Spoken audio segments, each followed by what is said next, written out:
அருட்பெரும் ஜோதி துணை அன்பான சித்திகன் நேயர்கள் அனைவருக்கும் எனது வணக்கமும் வாழ்த்துக்களும். இன்றைக்கி நம்ம பார்க்க போகிறது ஹை பிபி, அதாவது உயர் இரத்த அழுத்த நோய். இது ஏன் வருது, எதனால் இந்த நோய் நம்மளை தாக்குது அப்படின்னு பார்த்தீங்கன்னா, பரம்பரை காரணம் ஒன்று. பரம்பரை காரணத்தால் நம்மளுக்கு பார்த்திங்கன்னா இதயம் பலவீனமாக இருக்கும். சில பேருக்கு அவங்க தலைமுறையாக பார்த்திங்கன்னா அந்த மாதிரி வீக்னஸ் இருக்கலாம். ரெண்டாவது உடம்பு அதிக சூடாகிறதால உடம்புடைய சத்துக்கள் வெளியேறும். அதனாலேயும் அவங்களுக்கு இந்த ஹை பிபி வரும். பித்தம் அதிகமாகி இரத்தத்தில் சூடேறி மயக்கம், தலை சுற்றல், உயர் இரத்த அழுத்தம் உருவாகும். அதே மாதிரி பார்த்திங்கன்னா, பித்தம் எந்த சுவைனா கசப்பும் உப்பும். கசப்பு நம்ம சாப்பிட்றதில்ல, உப்பு தான் அதிகமாக சாப்பிட்றோம். ஸோ எல்லா உணவுலேயும் உப்பு போட்டு சாப்பிட்றோம்.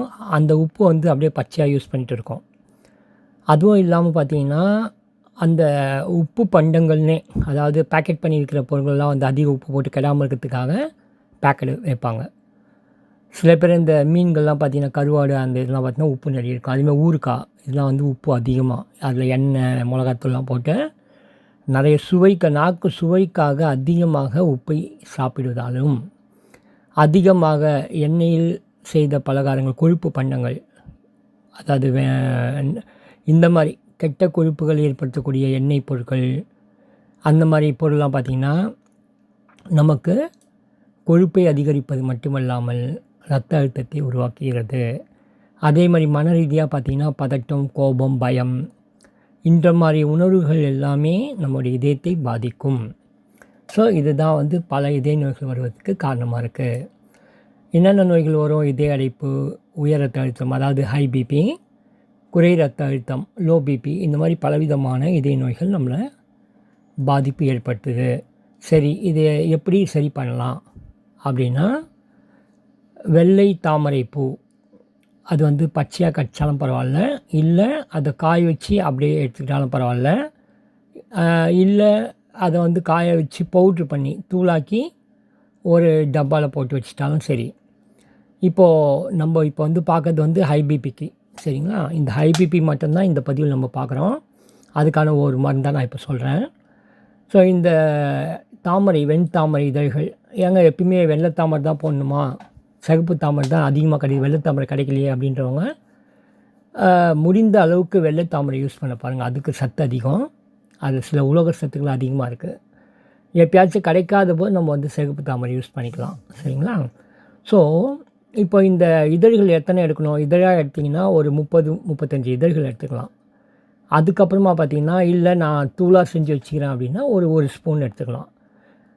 அதே மாதிரி பார்த்திங்கன்னா, இல்லை எனக்கு ஸ்பூன் கணக்கு வரல சரியா அப்படின்னா ஒரு 5 கிராம் அளவு எடுத்துக்கலாம். சீரகத்தூள் 1 கிராம் சேர்த்துக்குங்க. இப்போ இந்த அளவில் ஒரு 300 மில்லி தண்ணி கலந்து அடுப்பில் வச்சு ஒரு 100 மில்லியாக சுண்டை, 3ல் 1 பங்காக சுண்டை காய்ச்சிக்கோங்க. காய்ச்சிட்டு வடிகட்டிட்டு பனங்கற்கண்டோ இல்லை பனை வெல்லமோ கொஞ்சமாக சேர்த்து நல்லா ஆற்றி காலை மாலை 2 வேளையும் நம்ம குடிக்கலாம். எப்படி குடிக்கலாம்? உணவுக்கு முன்னா, உணவுக்கு பின்னா, வெறும் வயிற்றுலையா எப்படின்னா, வெறும் வயிற்றில் குடிப்பது சிறந்தது. அப்படி இல்லை, எனக்கு டைம் இல்லை, 11 மணி தான் எனக்கு டைம் கிடைக்குன்னா பரவாயில்ல, குடிங்க. ஏதோ நம்ம வயிற்றுக்குள்ளே போட்டோம். அது என்ன பண்ணணும், எத்தனை நாள் சாப்பிட்ணும் அப்படின்னா, 48 நாட்கள் குறைந்தபட்சம் சாப்பிட்ணும். அதுக்கப்புறமா பார்த்திங்கன்னா அதிகபட்சம் 96 நாட்கள் சாப்பிட்ணும். அப்படி சாப்பிட்டோம் அப்படின்னு சொன்னால் இதயம் வலிமை அடையும், பிபி சமநிலைக்கு வரும்.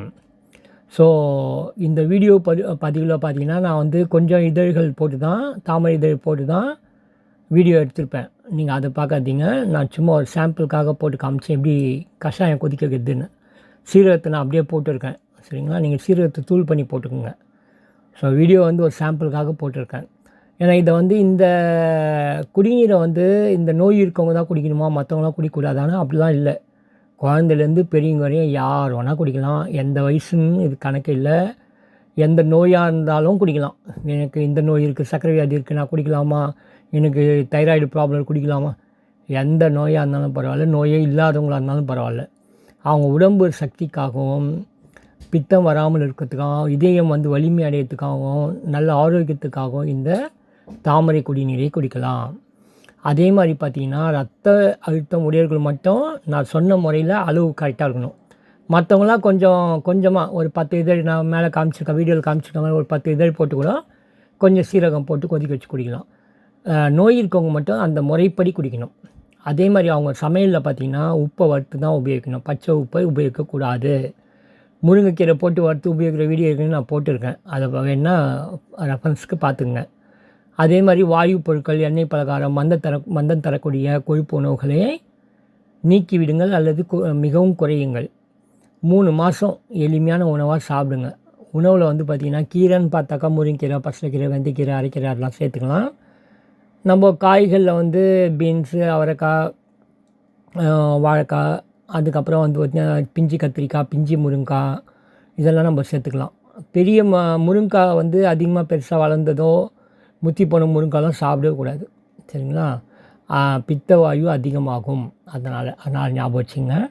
காலையில் பார்த்திங்கன்னா நடைப்பயிற்சி செய்யக்கூடாது, மாலையில் தான் நடைப்பயிற்சி செய்யணும். காலை நடைப்பயிற்சி செய்கிறோன்னு சொல்லிட்டு வெயிலில் போனீங்கன்னா அது பிபி அதிகமாக்கும். இல்லை எனக்கு காலையில் தான் நேரம் இருக்குது, நான் என்ன பண்ணுறது அப்படின்னு கேட்டால், சூரியன் உதிக்கிறதுக்கு முன்னாடியே எழுந்து அந்த சூரியன் உதிக்கிறதுக்கு முன்னாடி வீட்டுக்கு வந்துடணும் வாக்கிங் முடிச்சுட்டு. அந்த மாதிரி பண்ணிருந்தா காலை நடைப்பயிற்சி போங்க. அப்படின்னா மாலையில் இப்போ வெயில் காலம்னாக்கா ஒரு 5 மணிக்கு மேலே வாக்கிங் போங்க. மற்ற காலத்தில் வந்து 4லேருந்து 6 சாயந்தரம் வாக்கிங் போகலாம். இது போகிறதால உங்களுக்கு vitamin B12 and folic acid உடம்புல உற்பத்தியானது ரத்தத்தில் கலந்து நம்முடைய பிபியை கண்ட்ரோல் பண்ணும். அதே மாதிரி பார்த்திங்கன்னா காலையில் வந்து என்ன இந்த ஒரு குடிநீர் மட்டும்தானா, வேறு எதுவும் குடிக்கூடாதா அப்படின்னு கேட்டிங்கன்னா, காலையில் வந்து இஞ்சி தெளிவு நீர்னு சொல்லுவாங்க. அதாவது இஞ்சியை அரைச்சி வெந்நீரை கொதிக்க வச்சு, அதாவது தண்ணியை கொதித்து வெந்நீரை ஆக்கி கீழே இறக்கி அதில் இஞ்சியை வந்து அரைச்சது கலந்து ஒரு 10 நிமிஷம் விட்டிங்கன்னா மேலே தெளிவு நீர் நிற்கும். அதை வந்து அசைக்காமல் வடிகட்டிக்கணும். அதுதான் இஞ்சி தெளிவு நீர் சொல்லுவாங்க. அதில் வந்து ஒரு 20 சொட்டு தேன், 10 சொட்டு எலுமிச்சை சாறு கலந்து வெறும் வயிற்றில் சாப்பிட்டு வந்தோம்னா ஹார்ட் அட்டாக்கு வந்தவங்களுக்கு கூட திரும்பி வராமல் தடுக்கக்கூடிய அற்புதமான ஒரு மருந்து இது. பிபியும் கண்ட்ரோல் ஆகும். ஸோ இது வந்து ஒரு மெத்தடு. காலையில் வெறும் வயிற்றில் இதை குடிச்சிங்கன்னா நீங்கள் 11 மணிக்கு தாமரை பூ குடிநீர் குடிக்கலாம். அதே மாதிரி சாயந்தரம் ஒரு 4 மணிக்கு வந்து செம்பருத்தி ஒரு 4 பூ எடுத்து மகரந்தம் அதெல்லாம் நீக்கிட்டு இதழ்கள் மட்டும் போட்டு அதுவும் நல்லா கொதிக்க வச்சு எலுமிச்சை சாறை விட்டு அதுலேயே தேனியும் 10 சொட்டு 10 எலுமிச்சை சொட்டும் போட்டு கொதிக்க வச்சு வடிகட்டி நீங்கள் குடிச்சிட்டு வரலாம். இந்த 3 குடிநீருமே இதயத்துக்கு சக்தி கொடுக்கக்கூடியதில் தண்ணீர்கள் அற்றது. இதை வந்து நீங்கள் வந்து குடிச்சிட்டு வந்தாலுமே இதயம் ரொம்ப வலிமையடையும், பிபிலாம் நார்மல் ஆகிடும், ஹார்ட் அட்டாக்காக வராமல் தடுக்கும், குறை ரத்த அழுத்தம் வராமையும் தடுக்கும். ஸோ இந்த 3மே என்னால் செய்ய முடியலங்க, என்ன பண்ணலாம் அப்படின்னு கேட்குறவங்களுக்கு நீங்கள் வெறும் காலையில் தாமரைப்பூ சர்பத்து இல்லை, தாமரைப்பூ குடிநீர் நம்ம ஃப்ரெஷ்ஷாக செஞ்சுக்கணும். அந்த தாமரைப்பூ குடிநீரை செஞ்சு தினமும் குடித்து வந்தீங்கன்னாக்கா நான் சொன்ன அளவு 48 முதல் 96 நாட்கள் வரை குடிச்சிங்கன்னா பிபி சமநிலை அடையும். இதில் எந்த மாற்று கருத்தும் இல்லை. நல்ல ரிசல்ட்டை நீங்கள் எதிர்பார்க்கலாம். அனைவரும் இன்புற்று வாழ வேண்டும் என்பதே நம் நோக்கம். வாழ்க அருளுடன்.